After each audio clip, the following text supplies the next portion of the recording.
I do find it's kind of an interesting presentation, the yin and yang of whether you're the source of all challenges or the regulators are the source of all challenges. Somehow I don't believe either presentation represents the truth. And my questions on Basel III have been raised already. I've indicated I think the timing at this moment is very problematic with interest rates as high as they are, and obviously members of the civil rights community have raised this as well. But before anybody smiles too much, I can also tell you that I get extraordinarily frustrated that any time there is any proposed new regulation or rule, the normal industry reaction is, oh my God, the sky is falling. And the same response is always, you do this, it's going to limit access to capital on Main Street. And I actually do think Senator Menendez's presentation, particularly on CFPB in terms of dollars returned, was pretty good. But I want to actually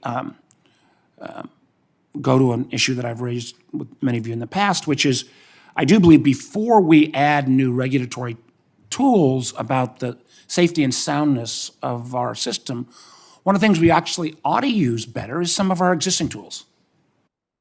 Very beginning, when the Fed was stood up, the most important liquidity tool was the discount window and use of that tool. And yet we saw with the banks that failed this year, particularly in terms of SVB and Signature, they didn't even have procedures in place to know how to utilize that tool.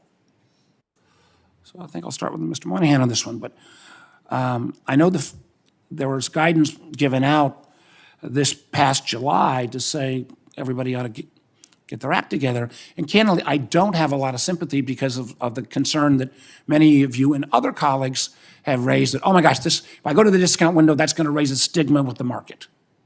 Well, you can't complain about new regulations if you aren't using existing tools. So beyond the guidance that was given, why shouldn't we have, maybe on some kind of random basis, a mandatory use of the discount window so that we could start erasing that stigma to make sure that every bank, from large to small, know how to use it, because at least in terms of liquidity, this would be the most powerful tool of all. Mr. Moynihan.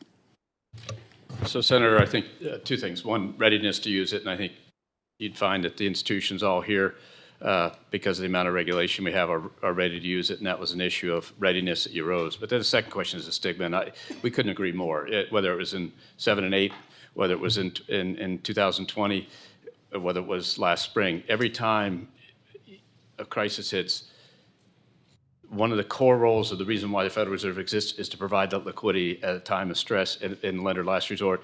And every time we're 100% reluctant to use it as an industry because it looks like we're weak, and we've got to figure out a way to change somehow, it. Again, and that's again where I think you see folks on my side of the aisle complain that, if you're not using existing tools, well, maybe you ought to look at new tools. And I would love to engage with you. I'm going to put legislation forward that would require some mandatory usage, and maybe, again, how we do that on an episodic basis.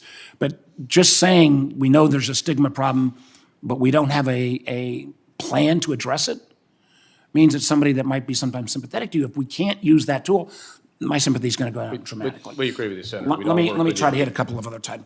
Artificial intelligence, I know, has been touched.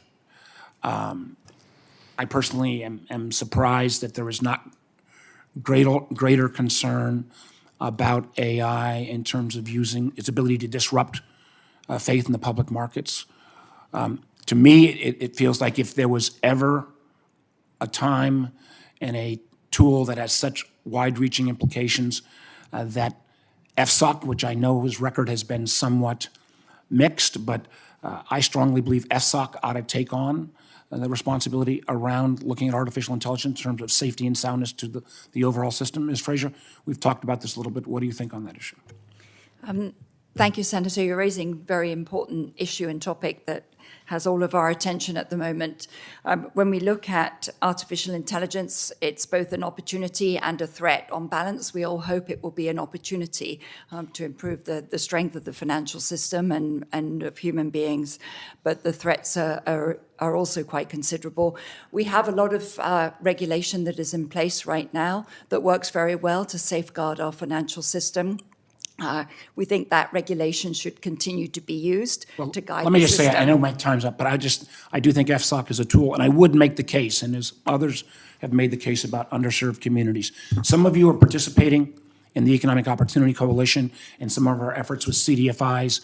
That is still a tool to get into LMI communities. Those of you who are not participating, this is bipartisan, led by Deputy Secretary Ariamo out of the administration. I hope you consider it. Thank you, Mr. Chair. I'll yield some of my time to him, Senator. You have no time to yield. Senator Haggerty of Tennessee. I tried, Warner.